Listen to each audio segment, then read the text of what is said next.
we must understand something that's important, and that is that the Rabbeinu Yonah says about Teshuvah, you're coming back on a certain item that you messed up on. You have to pray to HaKadosh Baruch Hu that He should help you to make Teshuvah Shelema, and we do that. Every single prayer we say Harotzeh b'Teshuvah. Baruch Atah Hashem Harotzeh b'Teshuvah. Every prayer in the Amidah is Harotzeh b'Teshuvah. That Hashem wants the Teshuvah. We're praying for the Teshuvah.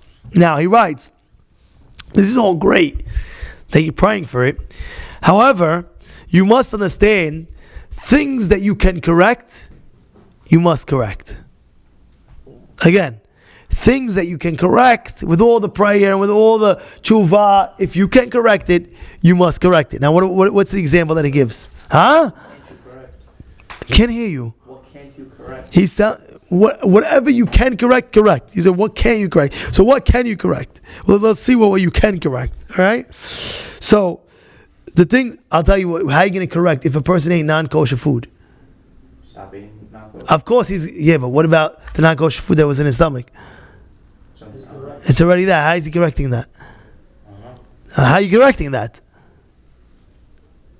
Tell me, how you're saying, you can correct everything. So tell me, a guy ate non-kosher, and I ate non-kosher. Now he says, oh, Rabbi, I made Teshuvah, this, that. You don't understand, I ate a ham and cheese. You don't understand, it was so good, but I feel so bad.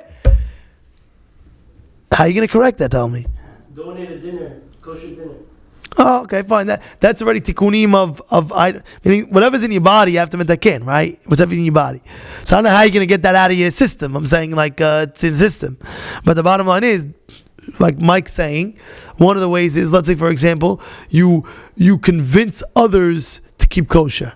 It's one way. You're right, you're giving kosher food, but they can eat kosher anyway. You convince somebody that's about to eat non-kosher to eat kosher. I'm giving an example for that. You understand? Or one, you're mahmir. I don't know, again, I'm thinking how you taking out the non-kosher out of your body again, but at the end of the day, you're mahmir on things where, let's say for example, the higher standard of kashrut now. Now I'm eating this higher, there's always different standards of kashrut. I'm eating this standard of kashrut now. This is what I'm going to hold this higher end kashrut, making sure I don't eat less than this of kashrut. Higher standard, this standard, that standard, Kema Yashan, however you say, Apat, you say, all these, making sure the highest standards, and you're making sure you're strict on that. Oh wow. So Hashem's seeing you're trying to fix what you can. But again, you have to fix what you can. So his example is if you stole. If a person stole, or he didn't pay somebody that he owes money. He took a deal, and he took, let's say, merchandise. $3,000 worth of merchandise. He owes him $3,000. I'll pay you, don't worry, I'll pay you later, And the guy keeps on calling him, pay, I'll pay. After a year, the guy who sold him the $3,000 says, it's not even worth my time to run after you. And he doesn't even call him. It's a true story. Yeah, I don't want to call the guy anymore. Why? It's not worth my time. I called him. I could have made $6,000 in the whole year within me bothering this guy for the $3,000. Kish, I can't deal with him anymore. So now, many years later, you wake up. Oh my goodness! The guy says, "I owe merchandise. I owe money merchandise. Hashem, I'm sorry. I stole from the guy. I didn't pay him back. That's great. I feel terrible. That's great. I'll never do it again. That's great. But at the end of the day, you go pay the guy." Understand? You have to make tshuva. Or go pay the guy. Go pay the guy. You spoke lashon hara about somebody. Bad. You ruined this. You were a kid. You didn't know this, that. Young guy, 20, I don't know what, 19, 18. Young guy. At the end of the day, you hit 45 now, 50. You're like, oh my goodness. You get very religious now. What I do? I can't believe I bothered this guy. It's Mehila. Should I tell you a personal story that happened to me? Should I tell you or no? You want to hear Atash? You want to hear Yonatan? Yeah. You ready? I'll tell you a personal story that happened to me. When was in 8th grade. I was 13. It was 8th grade. Tell you a story that happened. Many years later, I was like 26. 26. Age about 26, 27. And came Yom Kippur. Yom Kippur. I'm going into a shul. We're praying, Kol Nidre Asare Vekuna Me Vekuna Che Vekuna Se. The whole night. And I'm praying, going Majnun, going wild. I finish. Alenu, I took my talet off. I'm already I'm in Shamayim, you know, me and Hashem. Hashem and I were like this. Shamayim, forget it. Fellow comes to me. What did you do to my son? I said, what do you mean? What did I do to your son? What are you talking about? What did you do to my son? He says, I don't know who you are, and I don't know who your son is. I was praying in a certain shul. I said, I'm thinking in my mind, I don't know who you are. I don't know who your son is. What's your son's name? He says, so-and-so. Sounds familiar. What did I do? So I remember, he tells me, anything you did anything, maybe when you were younger? I'm thinking back in my life, I'm thinking. What could I have done? Then I remembered.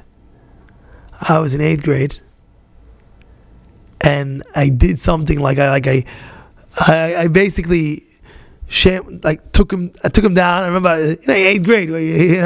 You're looking at me now. I was also 8th grade one day. I took him, I put him down, and I don't know. I put him, I wrestled him down to the floor, and strong guy. 3, 2, 1. And I did more. Just like I wrestled him down, pulled him down. He said, "What do you got?" Scream, "What do you got?" And I'm thinking to myself, I remember that day. It's like a champion. Slam dunk, Then I felt bad. I was like, oh my goodness. First of all, how does he even remember that? So many years ago. So I said, so where is he? So he's not coming until Ne'ilah tomorrow. I was like, I got to ask him Mechila. Oh my goodness, I'm waiting. Neilah's coming. I don't see him. And this is like Kippur. You have to mitaken things that you can mitaken. You have to do it.